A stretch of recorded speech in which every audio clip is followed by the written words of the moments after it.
আসসালামু আলাইকুম প্রিয় ফুটবল ফ্যান্স। মেজর লিগ সকারের রেগুলার সিজন বা লিগ টাইটেল যেটাকে বলা হচ্ছে, সেই সাপোর্টার শিল্ডের চ্যাম্পিয়ন হয়েছে ইন্টার মায়ামি লিওনেল মেসির দুর্দান্ত পারফরমেন্সের মাধ্যমে।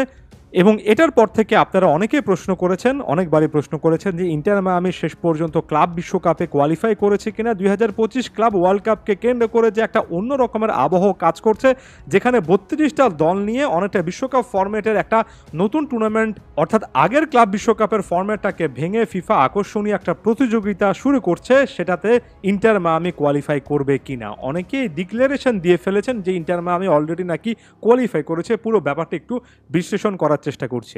মূলত বিভিন্ন অঞ্চল ভেদে অনেকগুলো ক্লাবের খেলার সুযোগ আছে। ইন্টার মায়ামি যে অঞ্চলটা থেকে আসে, সে কনকাকাফ অঞ্চলে সরাসরিভাবে যারা ক্লাব বিশ্বকাপে কোয়ালিফাই করার কথা তারা অলরেডি কোয়ালিফাই করেছে, সে জায়গায় ইন্টার মায়ামি ছিল না। তবে হোস্ট নেশন, যেহেতু যুক্তরাষ্ট্র হোস্ট নেশন থেকে অর্থাৎ স্বাগতিক দেশের আরও একটা স্লট খালি আছে, যেখানে কনকাকাফ অঞ্চলের একটা দল খেলবে, এবং এটা শেষ পর্যন্ত ইন্টার মায়ামি হতে পারে। তবে ব্যাপারটা এখন পর্যন্ত হতে পারে বা লাইকলি এমন টাইপের জিনিসে সীমাবদ্ধ রাখা উচিত। এর বাইরে যারা মুখরোচক শিরোনাম দিয়ে একেবারে কনফার্ম করে ফেলেছেন, তারা হয়তোবা ব্যাপারটা বুঝতে পারছেন না, কিংবা বুঝতে পারলেও অন্য উদ্দেশ্যে এমন কনফার্মেশন দিয়ে ফেলছেন। এখানে ব্যাপারটা একেবারে সিম্পল। লিগ টাইটেল জিতেছে ইন্টার মায়ামি, তারা অথবা সামনে যে MLS কাপ রয়েছে, যেটা ডিসেম্বরের 7 তারিখ পর্যন্ত চলবে বা সেখানে গিয়ে শেষ হবে, সেই MLS কাপের উইনার যে এই দুটো দলের মধ্যে যে কোনো একটা দল শেষ পর্যন্ত ফিফা 2025 ক্লাব ওয়ার্ল্ড কাপটা খেলতে পারবে।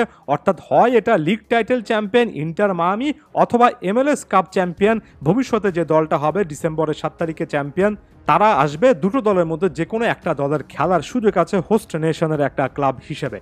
এখন এখানে ইন্টার মায়ামির একটা জোরালো সম্ভাবনার কথা বলা হচ্ছে, এবং আমি যে মুহূর্তে ভিডিওটা রেকর্ড করছি সেই মুহূর্তে পর্যন্ত একেবারে নির্দিষ্ট করে কনফার্মেশন না দিলেও ইন্টার মায়ামির পক্ষে অনেক বেশি করে বলা হচ্ছে। কারণ যুক্তি দেখানো হচ্ছে, দিন শেষে একটা লিগ সিজন যে চ্যাম্পিয়ন হয়, যেহেতু তারা বেশি ম্যাচ খেলে চ্যাম্পিয়ন হয়, পুরো একটা বছর ধরে ফুটবলের মধ্যে থাকতে হয়, সেই দলটাকে শেষ পর্যন্ত এমন একটা ক্লাব বিশ্বকাপ খেলতে দেওয়ার পারমিশন দেওয়া উচিত হোস্ট নেশনের সেই ক্লাবটি হিসেবে। অন্যদিকে MLS কাপ অবশ্যই অ্যাট্রাকটিভ একটা ট্রফি, তবে সেখানে ইস্টার্ন ওয়েস্টার্ন দুটো কনফারেন্স থেকে 8টা করে 16টা দল শেষ পর্যন্ত একটা টুর্নামেন্টে অংশগ্রহণ করে, এবং সেখানে round of 16, quarter final, semifinal, final, এভাবে একটা দল চ্যাম্পিয়ন হয়, যেটা বর্তমান সময়ে কলম্বাস ক্রু, যে দলটাকে ইন্টার মায়ামি মাত্র কিছুদিন আগে হারালো।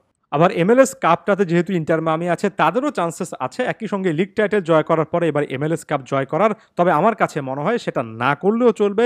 লিগ টাইটেল বা রেগুলার সিজন সাপোর্টার শিল্ডে এনাফ হওয়া উচিত ইন্টার মায়ামিকে ক্লাব বিশ্বকাপের ওই জায়গাটা বা ওই স্লটটা দেওয়ার জন্য। এ ব্যাপারে সিদ্ধান্ত খুবই দ্রুত আসার কথা, এবং সেটার জন্য অপেক্ষা করতে হচ্ছে। মোটা দাগে একেবারে স্ট্রেট ফরওয়ার্ড বলছি, হয় ইন্টার মায়ামি অথবা সামনে MLS কাপের যে চ্যাম্পিয়ন দলটা হবে, এই দুটো দলের মধ্যে যে কোনো একটা দল ফিফা ক্লাব ওয়ার্ল্ড কাপে কোয়ালিফাই করবে। সিদ্ধান্তটা MLS কর্তৃপক্ষ নেবে, এবং এটার জন্য এই মুহূর্তে অপেক্ষা করতে হবে। এর বাইরে যাই বলুক না কেন, যেই কনফার্মেশন দিয়ে ফেলুক না কেন, ব্যাপারটা ফার ফেস্ট একটা ডিসকাশন হয়ে যাচ্ছে, আগে থেকে আগাম বলে ফেলা হয়ে যাচ্ছে। হ্যাঁ, ইন্টার মায়ামিরই শেষ পর্যন্ত যাওয়া উচিত, ইন্টার মায়ামিরই সম্ভাবনা সবচেয়ে বেশি, তবে এখন পর্যন্ত ফুললি কনফার্ম না। আশা করব যে এটা খুবই দ্রুত সময়ের মধ্যে ফুললি কনফার্ম, শতভাগ নিশ্চিত হয়ে যাবে। ধন্যবাদ সবাইকে।